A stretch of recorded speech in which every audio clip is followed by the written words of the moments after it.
ధనురాశి వారు ఈ ఏడాది ప్రారంభంలో ఉల్లాసంగా ఉత్సాహంగానే గడుపుతారు. ఆర్థిక విషయాల్లో అనుకూలమైనటువంటి పరిస్థితులు నెలకొంటాయి. మార్చి నెల నుంచి అన్ని విషయాల్లో కూడా ముఖ్యంగా ఆరోగ్యంపై శ్రద్ధ వహించడం ధనురాశి వారికి చాలా మంచిది. కొన్ని ముఖ్యమైన కార్యక్రమాలు మధ్యలోనే విరమించాల్సిన పరిస్థితులు కూడా మార్చి నెల తర్వాత ఏర్పడే అవకాశం ఉంది. పట్టుదల శ్రమతోటి మాత్రం కొన్ని విజయాలు నమోదు చేస్తారు. అయితే కొన్ని అనుకూల పరిస్థితులు ఏవైతే ఉన్నాయో, ఏవైతే ఏర్పడతాయో దానివల్ల కొంతవరకు ఉత్సాహంగా కూడా వీరు ముందుకు వెళ్తారు. విద్యార్థులు ఈ సంవత్సరం మంచి ఫలితాలు సాధిస్తారు, సంతృప్తికరంగా జీవిస్తారు. వ్యాపార వర్గాల వారికి ఈ ఏడాది లాభ నష్టాలు సమాన స్థాయిలో ఉంటాయి. నూతన వ్యాపారాల విషయంలో తొందరపాటు మంచిది కాదు.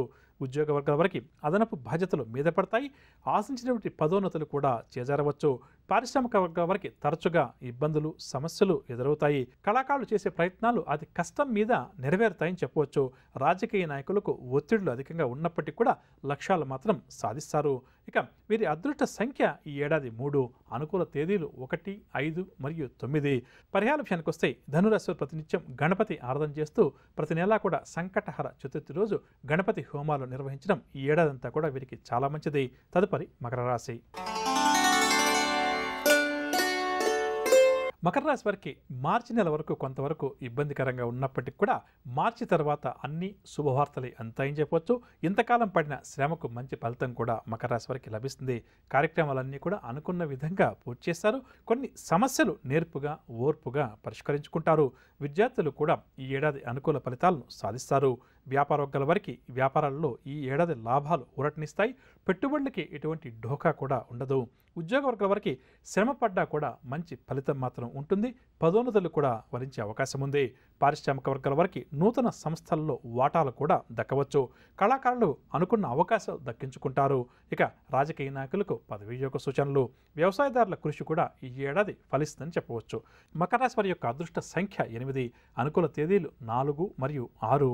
ప్రతి నిత్యం వీరు యథాశక్తిగా అమ్మవారికి పూజాది కార్యక్రమాలు నిర్వహించడం, వారానికి ఒక్కసారి కానీ నెలకొక్కసారి కానీ అమ్మవారికి కుంకుమార్చన చేయించడం ఈ రాశి వారికి చాలా మంచిదని చెప్పవచ్చు. తదుపరి కుంభరాశి. కుంభరాశి వారు ఈ ఏడాది ఎంతటి కార్యక్రమైనా సరే విజయవంతంగా ముగిస్తారు. దూరపు బంధువుల ప్రోద్బలంతో ముందడుగు వేస్తారు. వివాహ ప్రయత్నాలు ఎవరైతే చేస్తున్నారో అవన్నీ కూడా కలిసి వస్తాయి.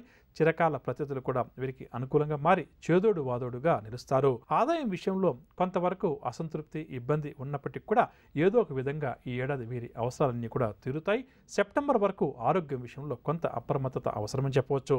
వ్యాపార వర్గాల వారికి పెట్టుబడులకు తగిన లాభాలు దక్కుతాయి. ఉద్యోగ వర్గాల వారికి కొన్ని బాధ్యతలు ఏవైతే అదనంగా ఉన్నాయో ఆ బాధ్యతల నుంచి విముక్తి లభిస్తుంది. ద్వితీయార్థంలో అంటే జూన్ నెల తర్వాత పదోన్నతి అవకాశాలు కూడా అధికంగా ఉన్నాయి. పారిశ్రామిక వర్గాల వారికి అనూహ్యమైనటువంటి ప్రగతి ఈ ఏడాది కనిపిస్తుంది. కళాకారులు కోరుకున్న అవకాశాలు దక్కడం వల్ల ఉత్సాహంగా ముందుకు సాగుతారు. వ్యవసాయదారులకు భవిష్యత్తు పట్ల కొత్త ఆశలు కూడా చిగురిస్తాయి. కుంభరాశి వారి యొక్క అదృష్ట సంఖ్య 8. అనుకూల తేదీలు 4 మరియు 6. పరిహార విషయానికి వస్తే కుంభరాశి వారి ప్రతినిత్యం శ్రీ సుబ్రహ్మణ్య స్వామి వారి యొక్క ఆరాధన ఈ ఏడాదంతా కూడా చేయడం చాలా మంచిదని చెప్పవచ్చు. అమ్మా, అలాంటి వాళ్ళది నిజమైన ప్రేమ కాదు, అది వ్యామోహం. ఎగ్జాక్ట్లీ చిన్నత్త, నిజంగా ప్రేమించుకున్న వాళ్ళు అలా చేయరు. ఎంత మనసు విరిగిపోతే కన్న కూతుర్ని పట్టుకొని మా దృష్టిలో చచ్చిపోయా ఉంటుందా తల్లి? అది సరే అమ్మా, తన కూతురుతో తన మాట అనేటప్పుడు ఆమె మాటల్లో వ్యథ, కళ్ళల్లో బాధ గమనించావమ్మా? పెద్దబాబుకు బర్త్డే విషెస్ చెప్పు కూడా వెళ్ళాం కదా. ఊరికే ఎలా కాలిపోతుంది? మంట పెడితేనో పడితేనో తగలబడుతుంది.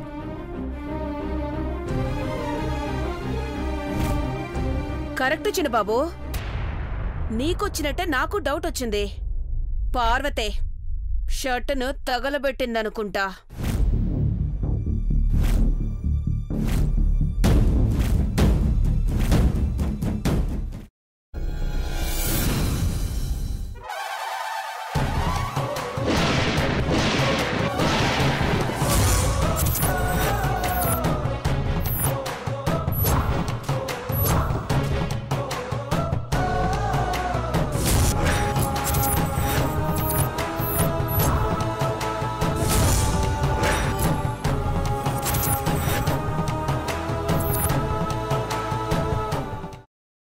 తర్వాత పొట్టు తీసేసి చాప్ చేసి పక్కన పెట్టుకోవాలి.